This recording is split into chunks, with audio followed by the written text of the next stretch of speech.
Let's get some more insight on one of our top stories today. Abu Dhabi hotels are slashing their payroll costs by more than 10% in a bid to stay profitable amid falling revenue from rooms and also functions. All this according to the latest hot stats data. And joining us in the studio now to shed some light on this is our favourite hot statistician, Chris Hewett of TRI Consulting. Morning, Chris. Good morning. What an introduction. You can have that one for free. But joking apart, I read this report from TRI, your monthly report. It sounds pretty grim for Abu Dhabi. Just run us through the numbers.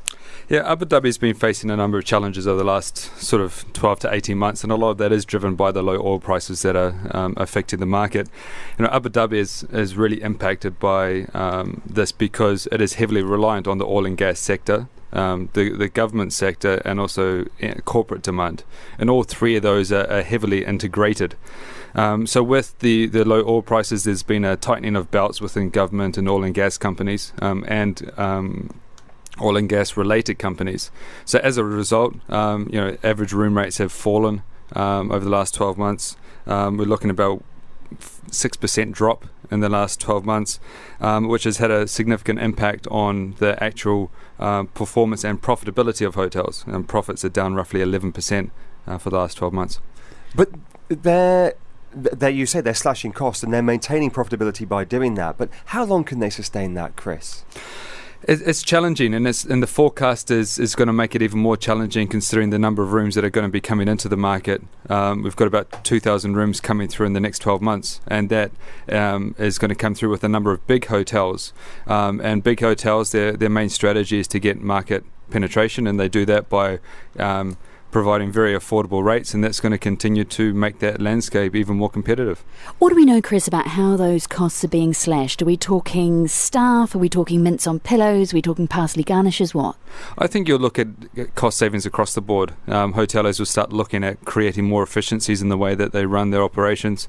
Rather than slashing staff, I think there'll be a case of just not re-recruiting people that will leave. You have that natural attrition rate come through, and you'll see that come within the manning levels, but also, as you mentioned, amenities and rooms. I look at trying to find more affordable amenities that will come through, and also be creative in the way that they look at their energy, look at more green initiatives to try and save energy costs, which can be very expensive within hotels. It can be up to sort of 5 to 8% of your total cost. Now, every time virtually I pick up a paper or look at a website, there is another hotel chain coming out with plans to open this hotel or that hotel. Why, if things are as hard as they are people looking into the future so much and being so positive about opening hotels? Why aren't people reining themselves in? Well, if you look at the hotels that are going to be coming on in the next 12 to 18 months, these were planned 3-4 years ago. The development cycle is lagged by about 4 years.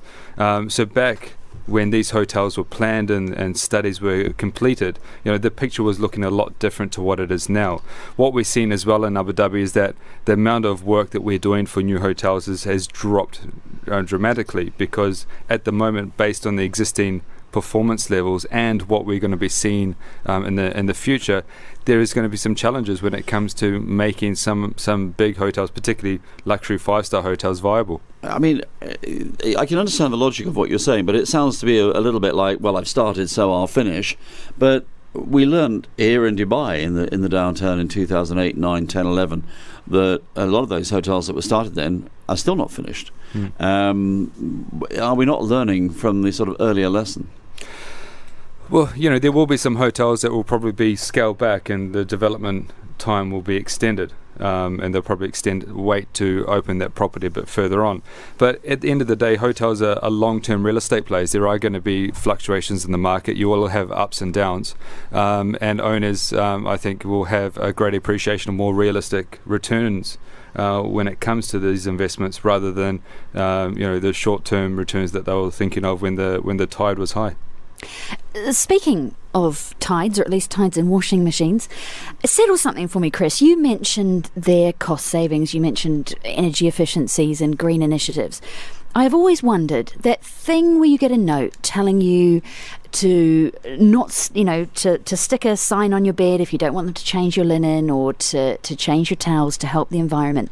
Does it actually have any environmental impact whatsoever if they're only washing your towels every second day, or is it just hotels trying to cut down on their electricity and water bills? Hotels and companies in general within the industry have really focused on providing corporate social responsibility programs, and a lot of that is to do with the impact on the environment. Yes, there is a cost-saving benefit of not washing towels every day, but it is an environmental. The amount of energy and water that hotels consume is astronomical. Huge amounts of resources that hotels require.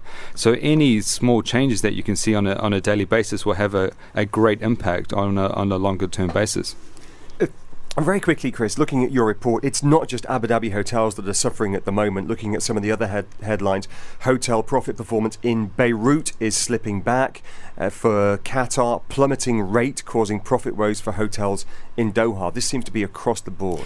Yeah, we're seeing, a reduction in performance levels across the entire region, and it's not something that's unique to Abu Dhabi, but it is across the board. We're seeing it in Saudi Arabia and Qatar and Kuwait, and again, it is back on the importance of the oil and gas sector within the economies in this region, and it is having an impact on demand for hotels. And yeah, I know we had just a week or so ago, Arnie Sorensen was here in that very chair where you're sitting, the president of Marriott Worldwide, talking about their acquisition of Starwood, and he was saying words to the effect of Dubai is still one of the best places in the world to operate a hotel if you look at the rates that people are achieving. So I often have this conversation when hoteliers, particularly here in Dubai, complain, as they have done over the past 18 months, oh, the room rates are down, we're not as full as we were having to discount more, Chinese tourists don't spend as much on food and beverage. All that may well be true, but still, you're one of the most expensive, if not the most expensive places in the world to buy a 5-star hotel room. Is the glass half full or half empty for Dubai hoteliers at the moment, Chris? I think on which side of the class you look at on, you're right. Dubai had the 4th highest room rates in the world last year, and what we're seeing is Dubai's shifting. It's becoming a new market. It's gone from this very luxury-orientated destination, and it's moving now towards this mass tourism market. And you cannot achieve the numbers of international visitors with room rates that are the 4th most expensive in the world. And with having more mid-market hotels coming into the market, you are going to see that the overall room rates are going to start dropping down. How much do you think that's the effect of Expo 2020? The actual fact is not so much market conditions, but merely the fact that we need lower cost hotel rooms.